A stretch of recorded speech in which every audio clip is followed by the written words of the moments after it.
So the big question we're tackling today is, can a new political party actually make a real difference in America right now? Especially, with everything that's happened post-Trump's reelection, the constitutional debates still swirling. Yeah, it's a really complex picture. We're diving into a recent analysis that basically tries to unpack all of that. Okay. It looks at the political divisions, which are, let's face it, pretty deep.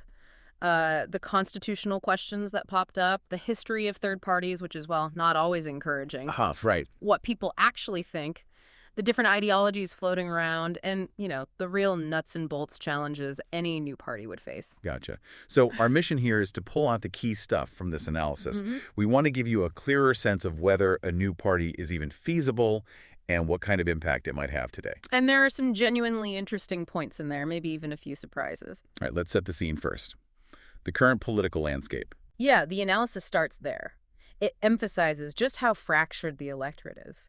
You had policies during the Trump administration, think immigration, trade, social justice issues. Right. These really fired things up, deepened the divides, not just between Democrats and Republicans, but within the parties too, and among independents. And you definitely get that sense of frustration, don't you? That people feel the traditional parties just aren't cutting it anymore. That's exactly what the analysis points to, this growing disillusionment. A feeling that the existing structures maybe don't really represent everyone. Which leads right into those constitutional concerns people have been raising. It does. The analysis flags worries about potential executive overreach, accountability, and just the overall health of our democratic institutions. A little separation of powers thing. Exactly. That balance between the legislative, executive, and judicial branches.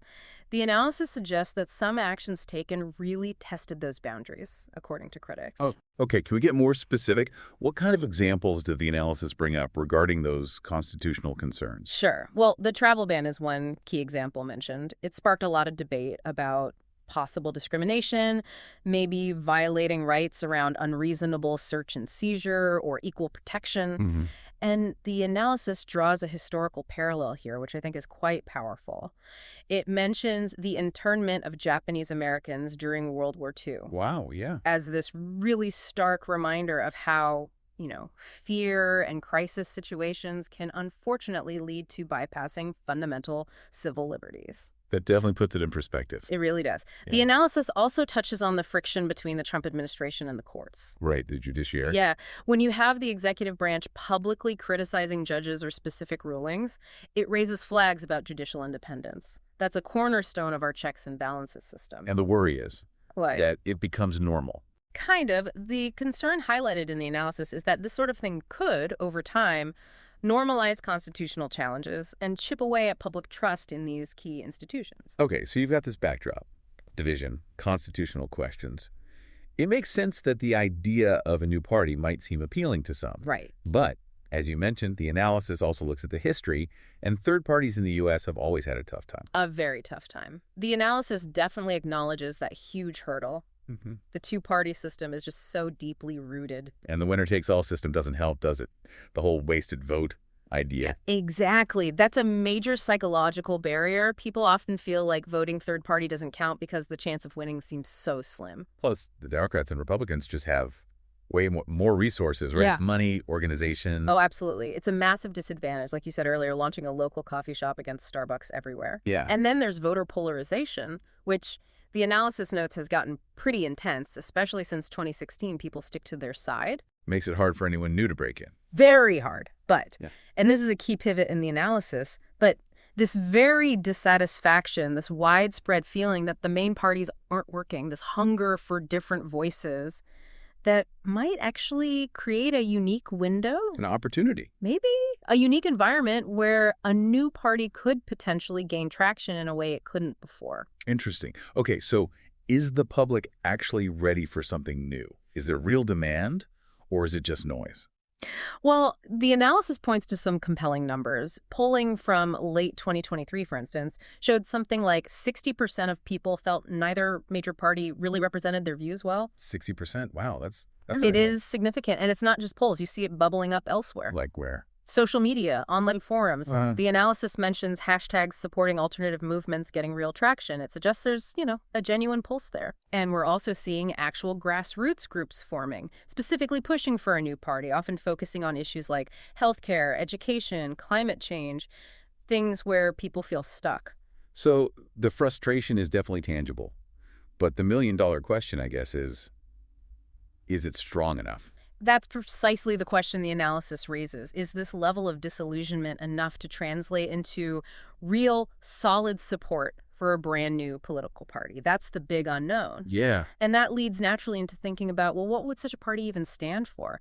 What core ideas would it need to capture that potential support? Right. It can't just be anti-everything. It needs a positive vision. Exactly. The analysis stresses that. It needs foundational principles that resonate broadly. And it suggests focusing on areas where the two main parties are really deadlocked. That seems to be the thinking. Take healthcare. The analysis floats the idea of advocating for universal healthcare, maybe with public options, framing it as a basic human right. That could hit home for a lot of people. Makes sense. What else? Climate change is another big one.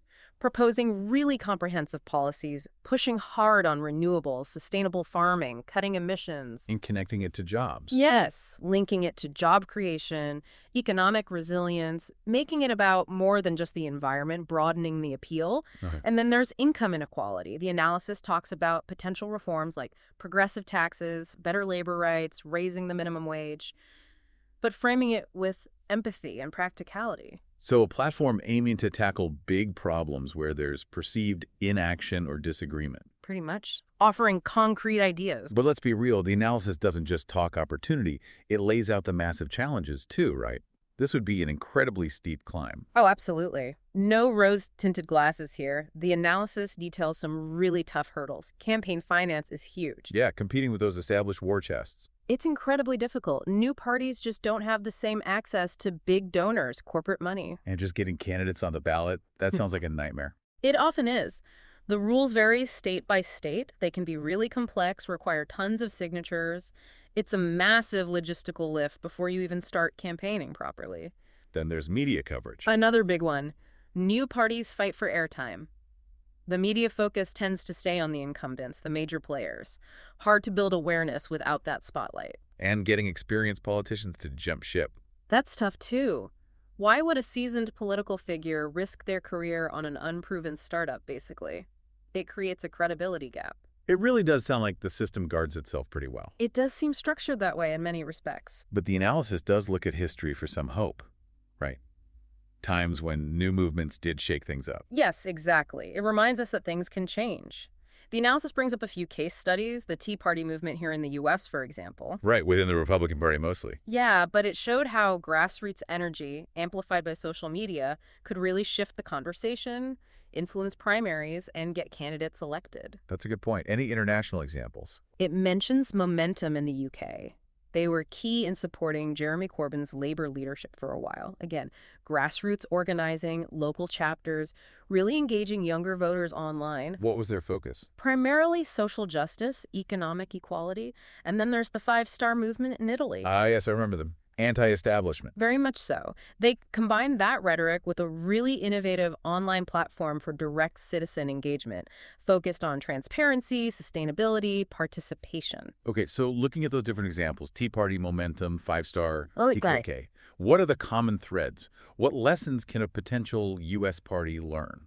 The analysis boils it down to a few key things. First, powerful grassroots mobilization is essential. You need boots on the ground. Okay. Second, clear, compelling messaging that speaks directly to people's real concerns, not just abstract ideas. Got it. And third, using smart, often new outreach methods to connect with voters and build that base. And underlying it all seems to be this need for genuine bottom-up involvement right from the start. Which really highlights the role of grassroots movements and activists. The analysis sees them as crucial, right? Absolutely crucial, potentially the deciding factor. The analysis really emphasizes their power to drive change. And how do they do it effectively? What tools? Well, social media is obviously huge. It allows for rapid engagement, spreading information fast, organizing events, amplifying voices that might get ignored by traditional media. Twitter, Facebook, Instagram, they're vital tools. But it's not just online clicks, is it? No, definitely not. The analysis stresses the importance of old school community organizing too, building relationships locally. Town halls, meetings, Exactly. Town halls, local meetings, rallies, these build dialogue, solidarity, that feeling of shared ownership in the movement. and things like knocking on doors. Still incredibly important, according to the analysis, door-to-door canvassing, phone banking, that direct personal contact.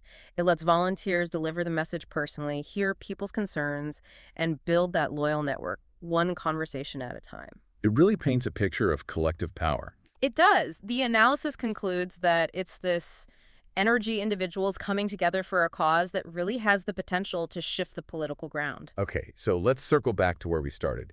Can a new political party really break through in America today? Yeah. After digging into all this, it feels even more complicated. It really is. No easy answers. The analysis suggests, yes, the deep divisions and the constitutional jitters create an opening. Right. And public opinion polls show a definite appetite for something different.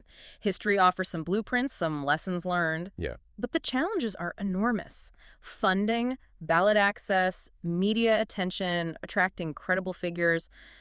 Those hurdles are incredibly high. And the grassroots element seems key. Absolutely. The analysis points to the power of grassroots movements to build and sustain momentum as probably being a critical factor. It might be the deciding factor. Well, this deep dive has certainly given us, and hopefully you listening, a much richer framework for thinking about this whole question. It's definitely not black and white. Not at all. And it leaves you wondering, doesn't it, when you look at the history and you look at the level of frustration right now, what single thing, if you had to pick one, do you think will ultimately determine if a new party can actually gain real traction in the U.S.?